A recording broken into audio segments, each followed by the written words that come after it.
Friends, last video में हमने sector rotation के बारे में जाना जाना था कि क्यों ज़रूरी होता है सेक्टर रोटेशन देखना, और सेक्टर टेलविंड्स क्यों बहुत एसेंशियल रहते हैं for to find the winning stocks.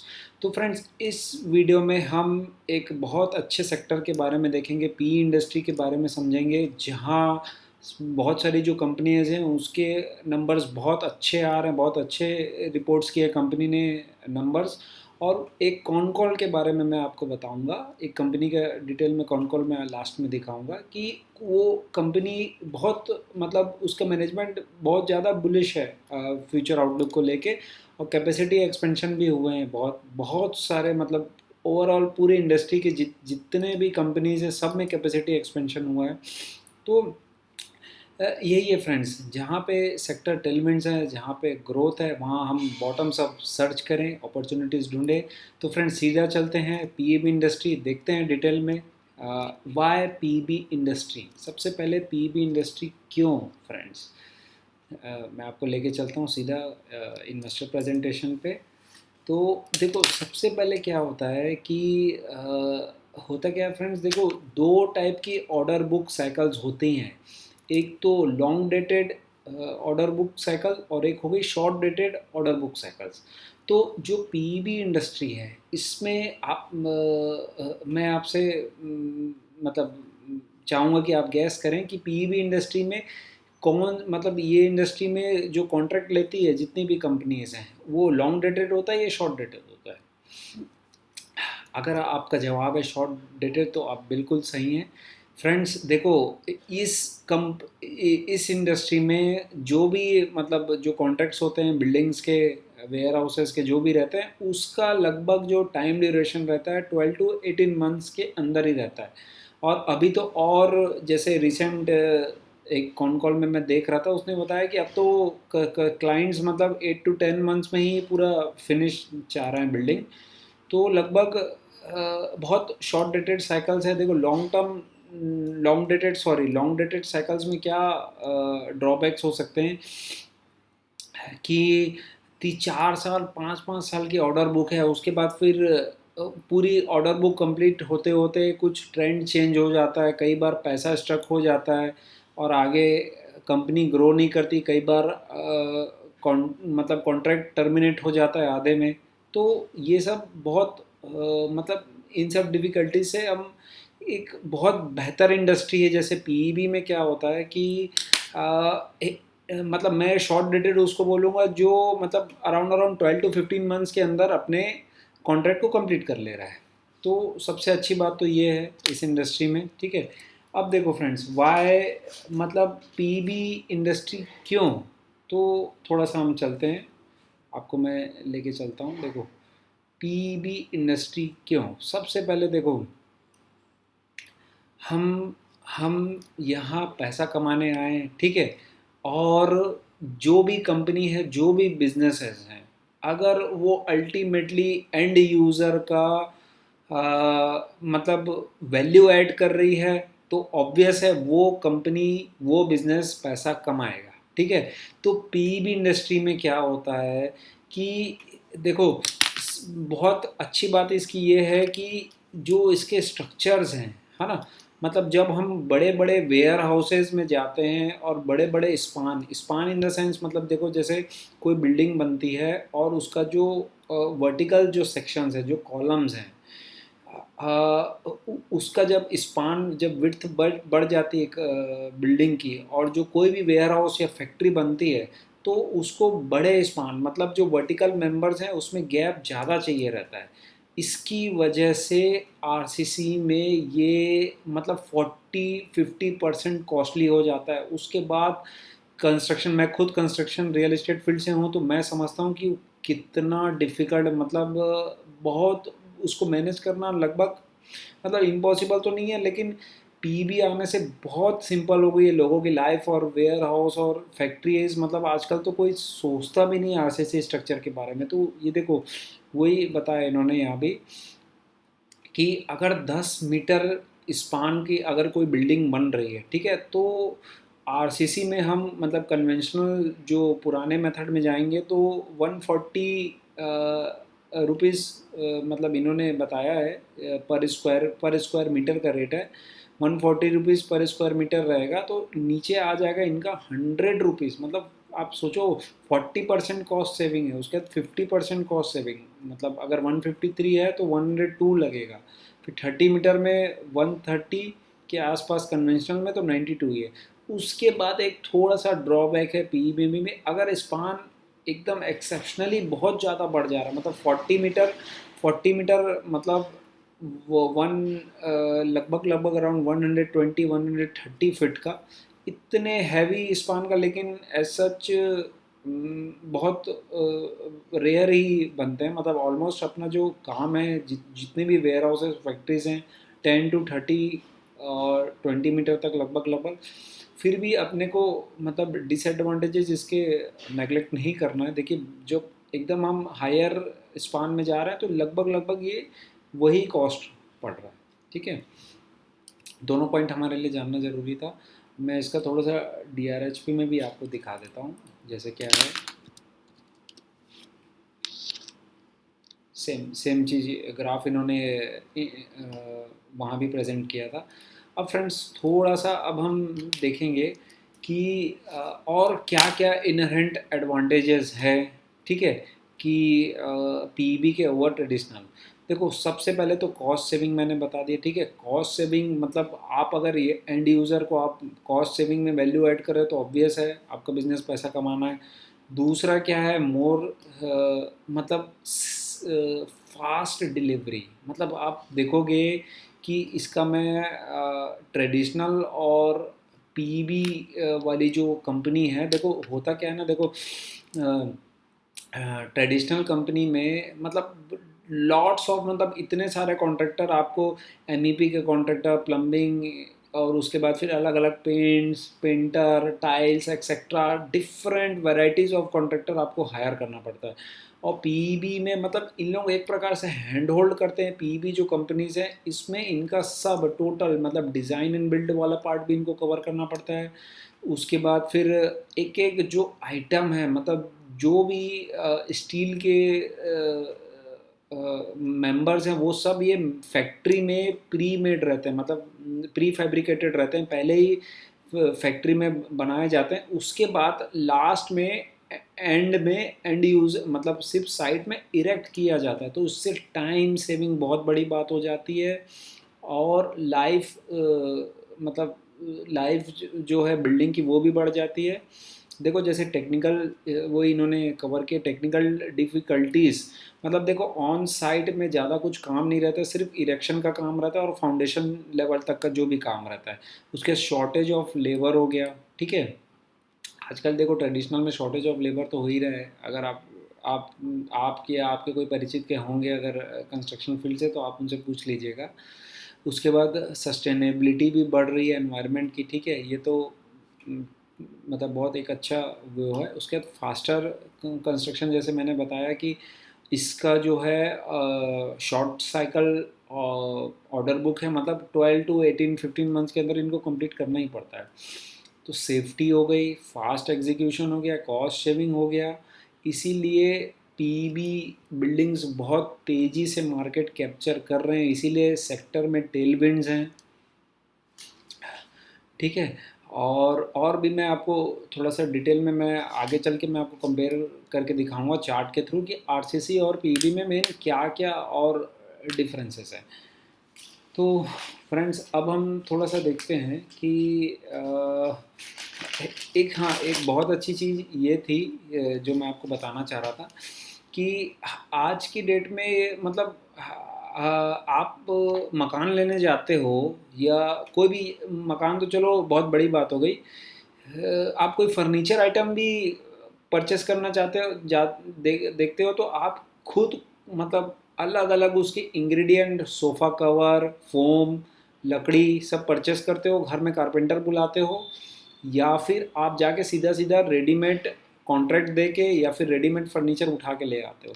मतलब मेजॉरिटी ऑफ जो जो जनता है ना, मतलब आज मैं नहीं सोचता कि आजकल हर कोई कॉन्ट्रैक्ट में मतलब दे के मतलब मेंटली और फिजिकली मतलब दोनों पीस ऑफ माइंड से रह के सीधा सीधा आके रेडीमेड आइटम उठा के परचेस करना ज़्यादा इजी हर कोई पसंद करता है। तो सेम चीज़ ऐसे ही पीबी बिल्डिंग में हमको अलग अलग मतलब हायर ना करें हम, ये कॉन्ट्रैक्टर वो कॉन्ट्रैक्टर, ठीक है। और बड़ी बड़ी जो मेन तो देखो ये इंडस्ट्रियल सेक्टर में ही और इंडस्ट्रीज़ और वेयर हाउसिंग में ही ज़्यादा है पीईबी का जो चलन है। अभी रेसिडेंशियल में इतना चलन नहीं है अभी, अडोप्टिव मतलब अडॉप्ट नहीं कर रहे हैं अभी रेसिडेंशियल में इतना, कमर्शियल में ही कमर्शियल यूज़ ही ज़्यादा है। तो जो बड़े बड़े कंपनीज़ हैं, मैन्युफैक्चरर्स हैं, जैसे एशियन पेंट्स हो गए और जो ईएमएस जो कंपनीज़ हैं, डाटा सेंटर आ रहे हैं, और आप देख ही रहे हो मैन्युफैक्चरिंग मेक इन इंडिया का जो एक टेलविंड्स है, प्राइवेट कैपेक्स इतना तेज़ी से बढ़ रहा है। तो आपको क्या लगता है वो ये सब में इन्वॉल्व होना चाहते हैं, या फिर रेडीमेड किसी को सीधा सीधा एज इट इज़ कॉन्ट्रैक्ट दे दें और आके जो उनका प्लांट वगैरह सेटअप कर ले। अब भाई सिंपल सी बात है, सिंपल लॉजिक है। वो बोलेगा मेरा काम है पेंट बनाना, मैं पेंट में फोकस करूंगा, मेरा काम है मोबाइल है इलेक्ट्रॉनिक आइटम्स बनाना, मैं बिल्डिंग में क्यों ध्यान दूंगा। तो अल्टीमेटली सिंपल सा लॉजिक है, इसीलिए इतना तेज़ी से मतलब पीवी के जो मैंने बताया जो कंपनीज इतना अच्छा रिपोर्ट कर रही नंबर्स, अल्टीमेटली यही है। देखो हमको सीधा एकदम फर्स्ट प्रिंसिपल से मतलब इस बेस से हमको सोचना पड़ेगा कि क्या चल क्या रहा है सेक्टर में, ऐसा हो क्या रहा है।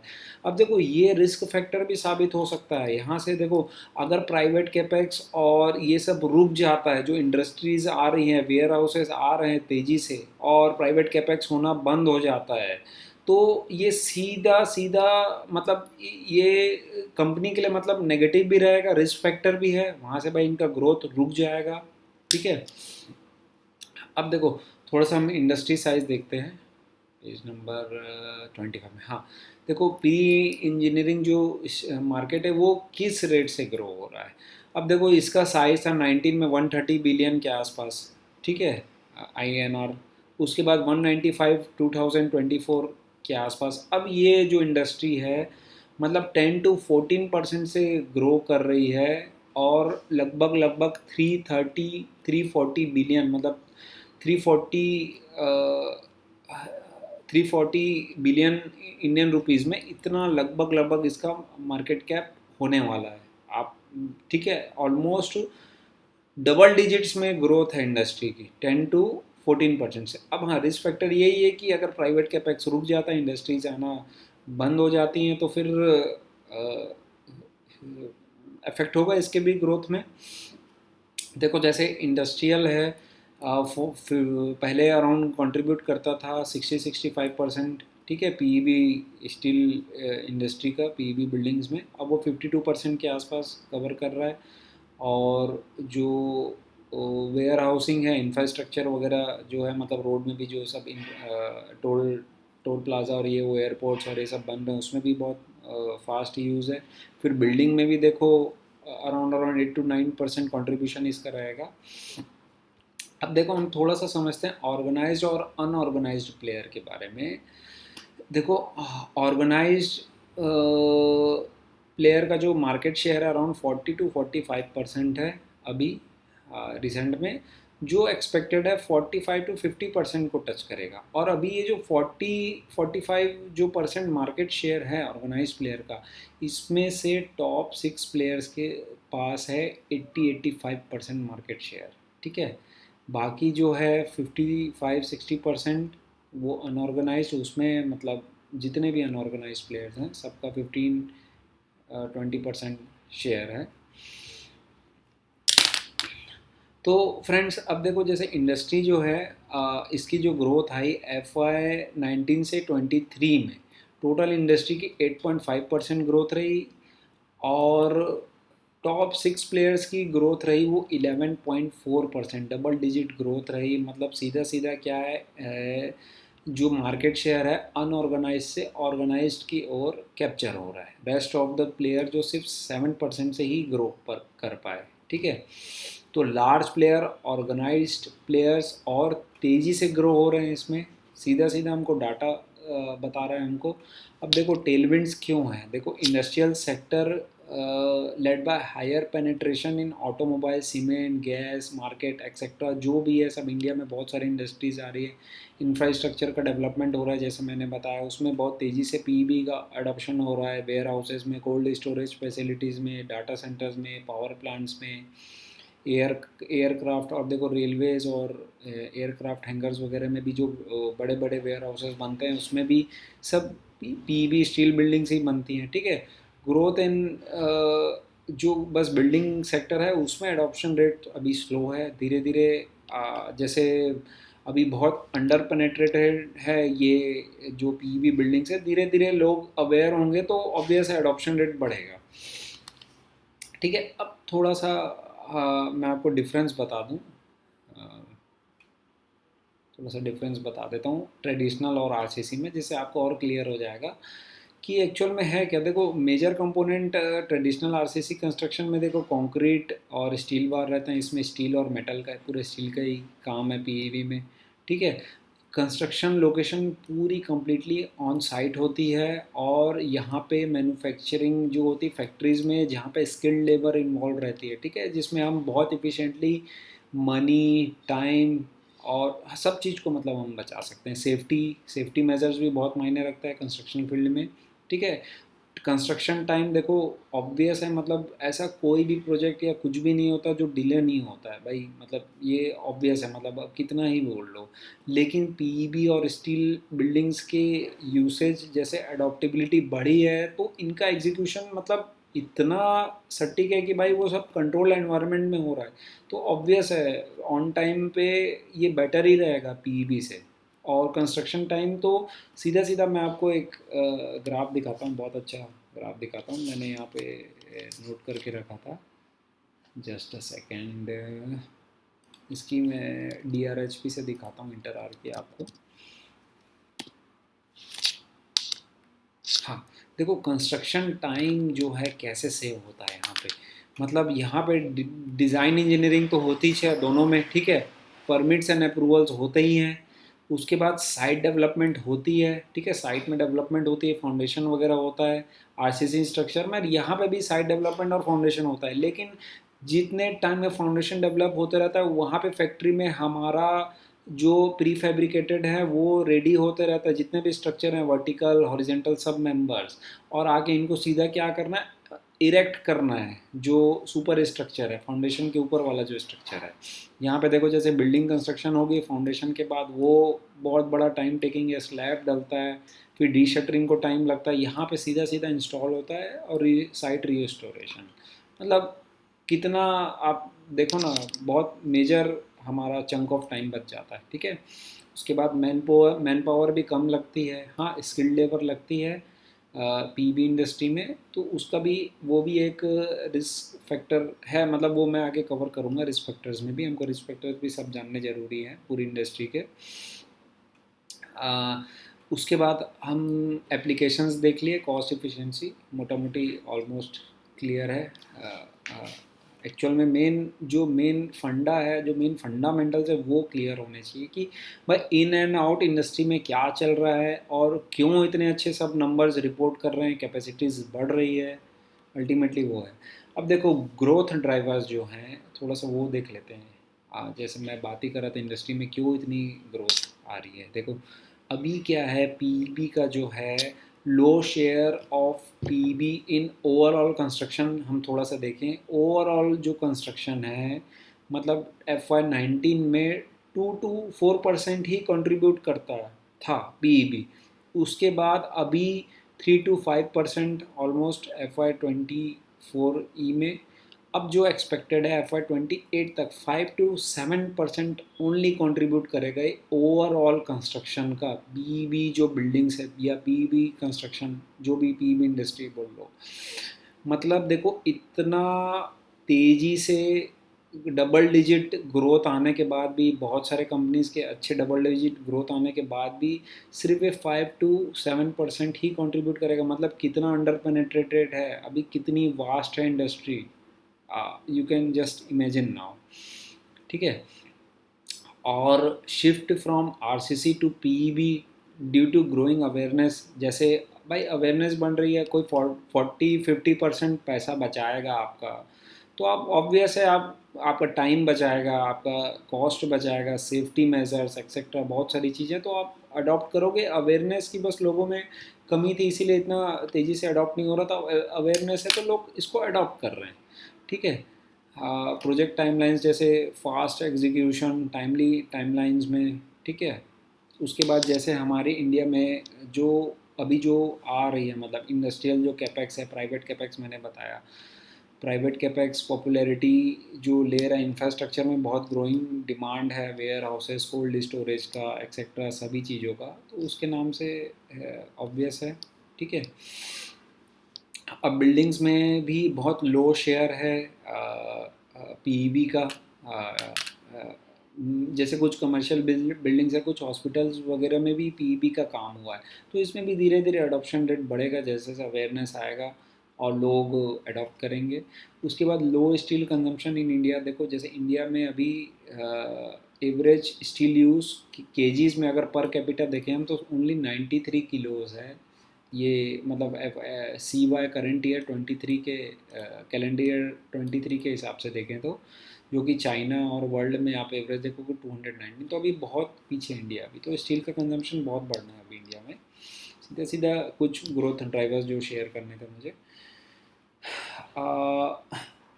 अब फ्रेंड्स थोड़ा सा हम देखते हैं कौन कौन सी कंपनियां हैं इस इंडस्ट्री में, और पी टू पी एक कंपेयर करते हैं। उसके बाद मैं लास्ट में हम जिस कंपनी का कॉन कॉल देखे थे उसका मैं आपको छोटे सा स्निपेट्स बताऊंगा क्या चल रहा है कंपनी में। Just a second friends, let me open.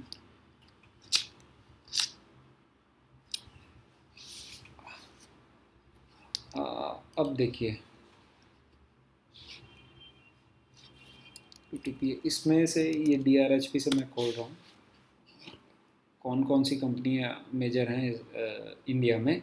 देखो इंडिया में जो है ना, लिस्टेड में दो ही प्लेयर्स हैं पीईबी इंडस्ट्री में, एक तो इंटर आर बिल्डिंग प्रोडक्ट है और दूसरी है पेनार इंडस्ट्रीज़, ठीक है। पेनार इंडस्ट्रीज़ का भी बहुत डाइवर्सिफाइड बिजनेस है, इंजीनियरिंग बिजनेस भी है, जिसमें से अराउंड मेरे ख्याल से 50% के आसपास ही ये अभी प्री इंजीनियरिंग बिल्डिंग में जो ये इन्होंने पिछले बहुत समय से मतलब अपने पुराने जो लो मार्जिन वाले बिजनेस है उसको बंद किया और हाई मार्जिन पीईबी और अदर इंजीनियरिंग बिजनेस में अपने आगे बढ़े इन्होंने।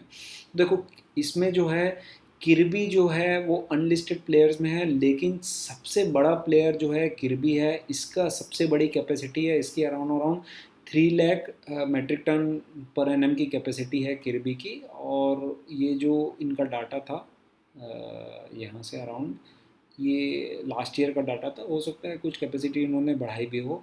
जैसे अभी इंटर आर की जो कैपेसिटी है वो अराउंड अराउंड 1,60,000 मेट्रिक टन, और अभी 40,000 मेट्रिक टन का इस मंथ और लाइव होने वाला है, तो मतलब वो 2 lakh metric tonne per annum करीब हो जाएगा इंटर आर का। और पेनार का भी अराउंड 90,000 के आसपास था लास्ट ईयर तक, फिर 36,000 की और इन्होंने ऐड की थी मेट्रिक टन पर एनम की। तो इसमें देखो फ्रेंड्स क्या है ना, जो एक मतलब एक ब्रॉड ओवरव्यू जैसे हम सेक्टर का देखें तो जो किर्बी और इंटर आर्क है ना, उनके जो प्रोडक्ट्स, जो भी प्रोडक्ट्स हैं, सॉरी जो भी प्रोजेक्ट्स हैं और जो भी उन्होंने कॉन्ट्रैक्ट्स अभी तक किए हैं और जिस टाइप के उनको प्रोजेक्ट्स मिलते हैं, मतलब जो जिस लेवल के, तो लगभग लगभग ये टायर वन कंपनीज हमको दिखती हैं किर्बी और इंटर आर्क। किर्बी जो है मेन कुवैत की कंपनी है, वो भी अनलिस्टेड है, इंडिया में लिस्टेड नहीं है। Inter arc is listed in Indian, है ना। उसके बाद जो पेनार इंडस्ट्रीज़ के जो प्रोजेक्ट हैं, उसके बाद ये ईपैक पॉलीमर्स प्राइवेट लिमिटेड वगैरह, ये भी अनलिस्टेड है। तो ये जो है जो just tier two kind of projects जो इनको मिलते हैं, हम उनको ऐसा बोल सकते हैं, मतलब लेवल 2 के हिसाब से। और बाकी जो कुछ और छोटी कंपनीज़ हैं, मतलब जैसे एवरेस्ट वगैरह हो गई, और एक बजाज स्टील करके है, बहुत छोटी कंपनी है।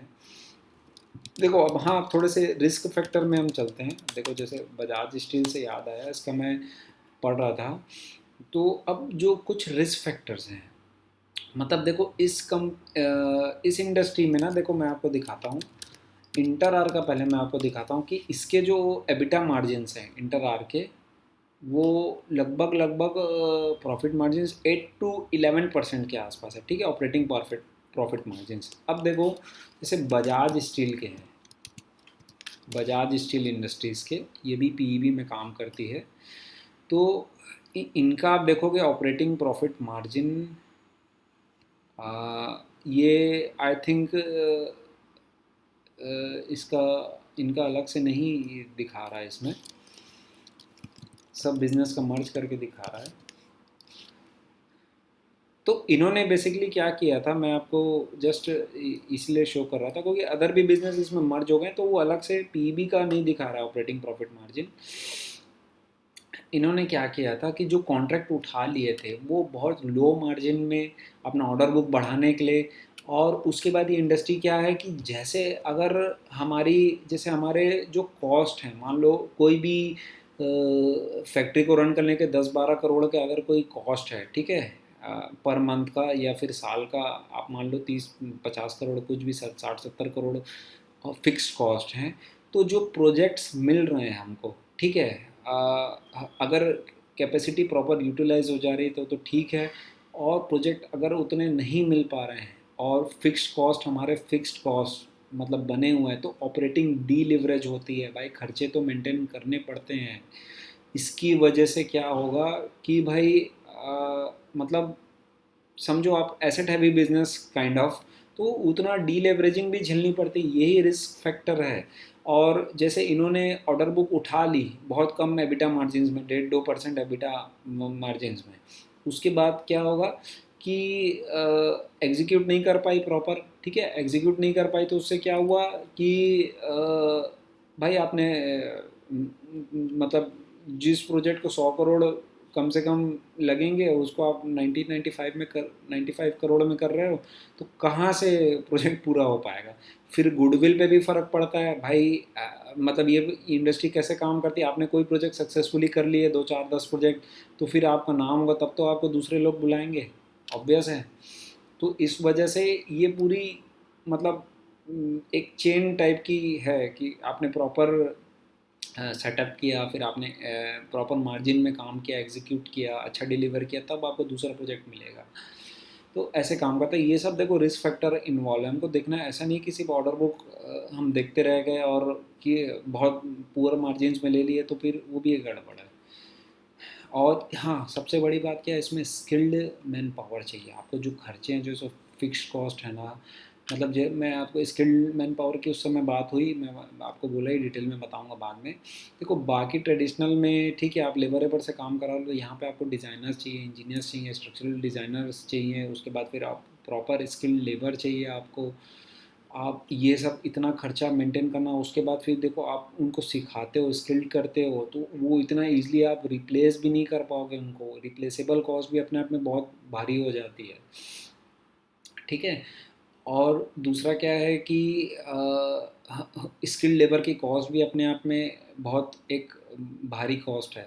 तो वहीं पे अपने को मतलब डीलेवरेजिंग जो मैंने बताया, जितना ज़्यादा बेनिफिशियल है ये इंडस्ट्री कि भाई प्रोजेक्ट्स फुल यूटिलाइजेशन हो जाता है, प्रोजेक्ट्स एक्स्ट्रा मिल जाते हैं, तो उतना अच्छा ऑपरेटिंग लेवरेज भी मिलता है। लेकिन प्रोजेक्ट्स नहीं मिले तो उतना डीलेवरेजिंग भी होता है। तो ये रिस्क फैक्टर्स को हमको ध्यान में रख के चलना है। अब देखो फ्रेंड्स, हाँ, अब हम बात करते हैं इंटर आर्क कंपनी। मैं आपको जो बता रहा था, देखो कंपनी के बारे में हमने देखा पढ़ा, उसके फाइनेंशियल्स जो भी रिजल्ट आया है, ये जस्ट मेरा एक ओपिनियन है, मैं अपने आइडिया शेयर कर रहा हूँ, और स्टैंडर्ड डिस्क्लेमर है कि कोई बाय सेल रिकमेंडेशन नहीं है, ठीक है, this for only for educational purpose. अब देखते हैं थोड़ा सा फ्रेंड्स, इंटर आर्क के जो नंबर्स आए, देखो इनको जो है, जैसे मैंने बताया, इनकी कैपेसिटी भी बढ़ रही है। अभी हाल ही में देखो इन्होंने एक लाइव की थी अपनी कैपेसिटी लास्ट ईयर ही, उसके बाद फिर इस ईयर भी 40,000 मेट्रिक टन के आसपास की कैपेसिटी और बढ़ा रहे हैं। तो इनका रिवेन्यू जो है 20% से जंप आया, 463 करोड़ के आसपास, मेरे ख्याल से ऑल टाइम हाई के आसपास रिवेन्यू था। फिर पैट इनका 30%, मतलब वही ऑपरेटिंग लीवरेज, मतलब कैपेसिटी बहुत अच्छी यूटिलाइज हो रही है। ठीक है। तो ये कुछ नंबर्स थे। अब देखो इनके जो कॉन कॉल में है, जो एक चीज़ हमको एक अच्छी लगी, मैं आपको दिखाना चाह रहा था।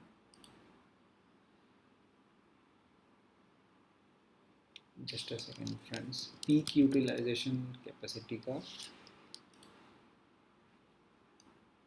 हम्म, देखो 1,60,000 मेट्रिक टन के आसपास की जो मैंने आपको कैपेसिटी थी बताई थी, उसके बाद उसको ये 88, हाँ देखो कैपेसिटी ना, देखो ये ऐसी है कि पूरी फुल यूटिलाइजेशन नहीं होता है इसमें, मतलब 80-85% ही मैक्सिमम यूटिलाइज हो पाता है। कोई भी फैक्ट्री हो तो ऑब्वियस है कि देखो फुल यूटिलाइजेशन तो 1,35,000 मेट्रिक टन के आसपास यूटिलाइज होगा ये।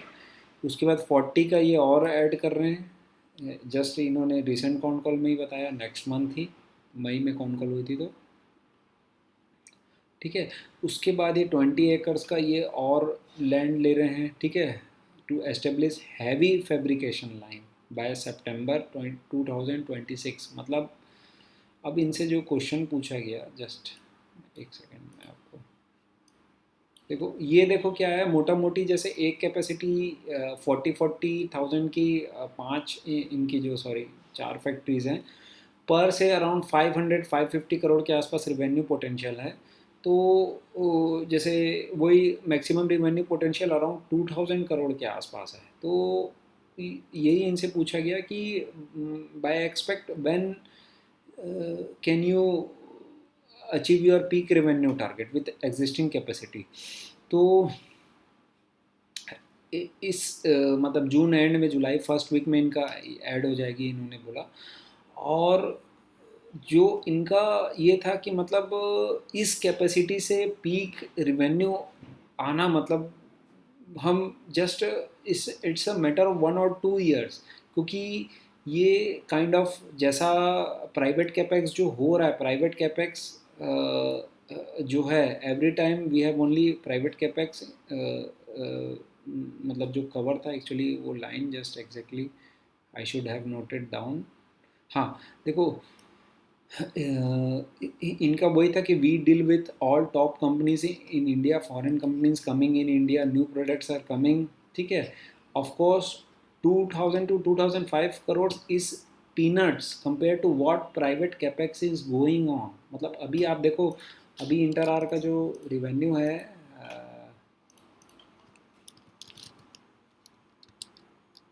just a second,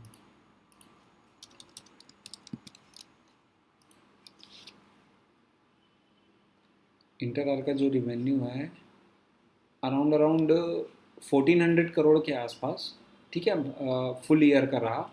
और 2,000 और 2,500 करोड़, मतलब विद इन अ ईयर ये टारगेट कर रही है। और वो जो बोल रही है कि is just like a peanuts, कोई बड़े मतलब छोटे से कि इतना प्राइवेट कैपेक्स बूम चल रहा है। तो देखो इंडस्ट्री की जस्ट एक ये छोटा सा मैं आपको स्नैपशॉट इसलिए दिखाना चाह रहा था कि ओवरऑल इंडस्ट्री की साइज़ आप समझें। तो फ्रेंड्स ये था डिटेल में वीडियो पूरा पीईबी इंडस्ट्री को लेके। और फ्यूचर में हम और डिटेल में जैसे दो ही कंपनीज़ हैं अभी, इंटर आर्क और पेनार इंडस्ट्रीज़, पीईबी इंडस्ट्री में जो लिस्टेड हैं, तो हम उम्मीद है हम उसको भी कवर करेंगे आने वाले वीडियोस में। तब तक के लिए जय हिंद फ्रेंड्स।